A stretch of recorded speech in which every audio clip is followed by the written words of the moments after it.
बच्चों, आज अब अपन बात करें समष्टि अर्थशास्त्र के विकास के स्रोत और कारणों की। समष्टि विश्लेषण ने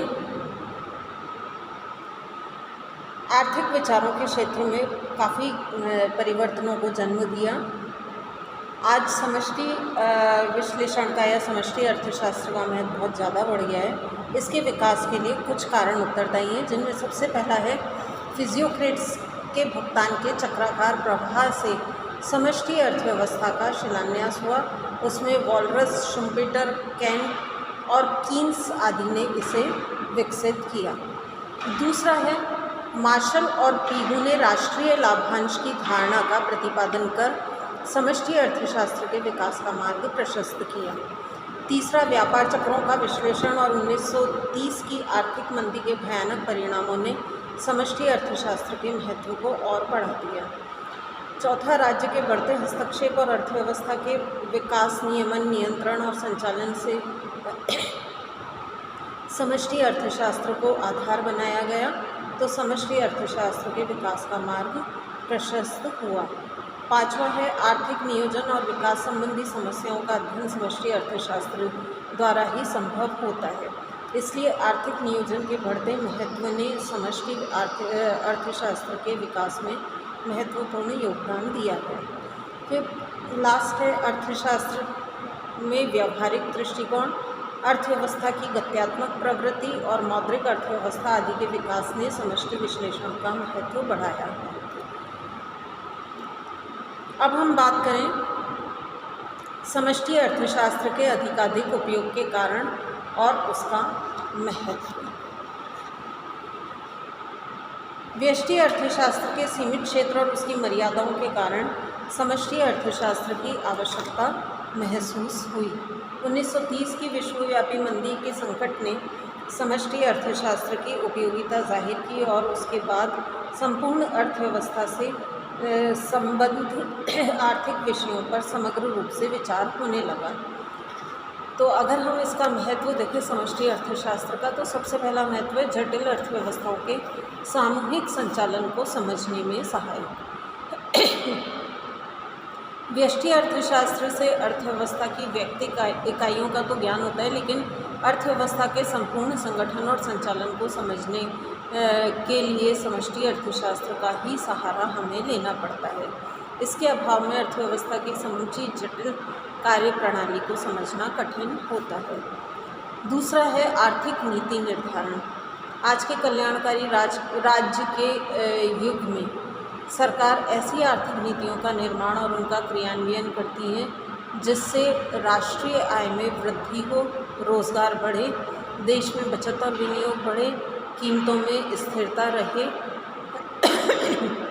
इसलिए देश में आर्थिक विकास और स्थायित्व की उचित नीतियों का निर्माण और क्रियान्वयन समष्टि आर्थिक विश्लेषण पर ही निर्भर करता है। इस संबंध में प्रोफेसर बोल्डिंग का कहना है कि आर्थिक नीति के दृष्टिकोण से समष्टि अर्थशास्त्र बहुत महत्वपूर्ण है, क्योंकि सरकार की आर्थिक नीतियों का संबंध व्यक्तियों से न होकर व्यक्तियों के समूहों या योगों से होता है। नेक्स्ट है आर्थिक नियोजन में उपयोग। आज का युग नियोजन का युग है। विश्व के अधिकांश विकसित और विकासशील राष्ट्र अपनी आर्थिक समृद्धि के लिए आर्थिक नियोजन से विकास का मार्ग प्रशस्त कर रहे हैं। आर्थिक नियोजन की प्रक्रिया अर्थव्यवस्था के समग्र विश्लेषण से ही संभव है। इस तरह समष्टि अर्थशास्त्र आर्थिक नियोजन का प्राण है। नेक्स्ट है व्यष्टि अर्थशास्त्र के विकास के लिए भी समष्टि अर्थशास्त्र आवश्यक है। व्यष्टि विश्लेषण में समष्टि विश्लेषण की आवश्यकता पड़ती है। जैसे एक वस्तु का मूल्य निर्धारण बहुत कुछ देश में प्रचलित मूल्य स्तर और समूची अर्थव्यवस्था में उसकी मांग और पूर्ति पर निर्भर करेगा। फर्म के सिद्धांत का प्रतिपादन भी बहुत सी फर्मों के व्यवहार को सामूहिक रूप में अध्ययन करने से हुआ है। सम सीमांत उपयोगिता नियम का भी व्यष्टि विश्लेषण के आधार पर तभी संभव हुआ है जबकि व्यक्तियों के समूहों के व्यवहार का अध्ययन किया जाता है। इस तरह व्यष्टि अर्थशास्त्र के नियमों का निर्माण और उनकी परख भी समग्र रूप से की जा सकती है। इससे स्पष्ट है कि व्यष्टि अर्थशास्त्र के विकास में समष्टि अर्थशास्त्र का बहुत महत्व है। नेक्स्ट है विभिन्न आर्थिक समस्याओं के समाधान में सहायक। समष्टि अर्थशास्त्र सरकार की आर्थिक नीति निर्धारण और आर्थिक नियोजन में उपयोगी रहता ही है, पर इसके अतिरिक्त वो सरकार की अन्य राष्ट्रीय स्तर की समस्याओं के निराकरण में योगदान देती है। अर्थशास्त्र राष्ट्रीय आय, राष्ट्रीय बचत, राष्ट्रीय विनियोग, उपभोग, राष्ट्रीय वितरण, उत्पादन आदि के समग्र विषय में जटिल समस्याओं को सुलझाने में समष्टि अर्थशास्त्र का सहारा लेते हैं।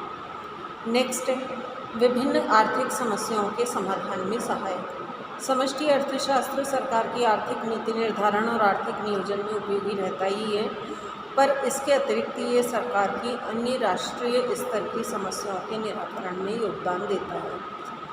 अर्थशास्त्री राष्ट्रीय आय, राष्ट्रीय बचत, राष्ट्रीय विनियोग, उपभोग, राष्ट्रीय वितरण, उत्पादन आदि के समग्र अध्ययन से जटिल समस्याओं को सुलझाने में समष्टि अर्थशास्त्र का सहारा लेते हैं। नेक्स्ट है समष्टि मूलक विरोधाभासों के कारण समग्र या समूह का ज्ञान आवश्यक है। एक अर्थव्यवस्था केवल स्वतंत्र व्यक्तिगत आर्थिक इकाइयों का योग मात्र नहीं होती, वरन इसके व्यवहार में की अपनी स्वतंत्र विशेषताएं होती हैं। अनेक फर्म बनती हैं और नष्ट होती हैं, पर अर्थव्यवस्था चलती रहती है। अतः ये विरोधाभास और समष्टि अर्थशास्त्र के पृथक अध्ययन का महत्व प्रकट करता है। प्रोफेसर गोल्डिंग के अनुसार समष्टि विश्लेषण विरोधाभास का आशय उन धारणाओं से है जो किसी व्यक्ति के लिए सही हो पर संपूर्ण अर्थव्यवस्था की दृष्टि से गलत हो जाए। जैसे व्यक्तिगत बचत व्यक्ति के दृष्टिकोण से लाभदायक है, पर अगर सभी द्रव्यिक बचत करने लगें तो संपूर्ण अर्थव्यवस्था की दृष्टि से हानिकारक होगी, क्योंकि इससे प्रभावपूर्ण मांग में कमी आएगी और आय और रोजगार का स्तर गिरेगा। इन विरोधाभासों के कारण ही संपूर्ण अर्थव्यवस्था के अध्ययन के लिए पृथक समष्टि शाखा की आवश्यकता है। नेक्स्ट है कुछ आर्थिक समस्याओं के विश्लेषण में व्यष्टि अर्थशास्त्र की अनुपयुक्तता होती है, जैसे राष्ट्रीय आय, राजस्व, सामान्य मूल्य स्तर, रोजगार, मौद्रिक नीति, बैंकिंग, अंतर्राष्ट्रीय व्यापार आदि का अध्ययन केवल समष्टि अर्थशास्त्र से ही संभव है, अतः ये इसके लिए उपयोगी है। तो इस तरह से आर्थिक विश्लेषण में समष्टि अर्थशास्त्र की अपूर्णता और अपर्याप्तता तथा समष्टि अर्थशास्त्र की व्यावहारिक उपयोगिता के कारण समष्टि अर्थशास्त्र का आज महत्व काफ़ी बढ़ गया है। Thank you. अब कल अपन आगे का देखें।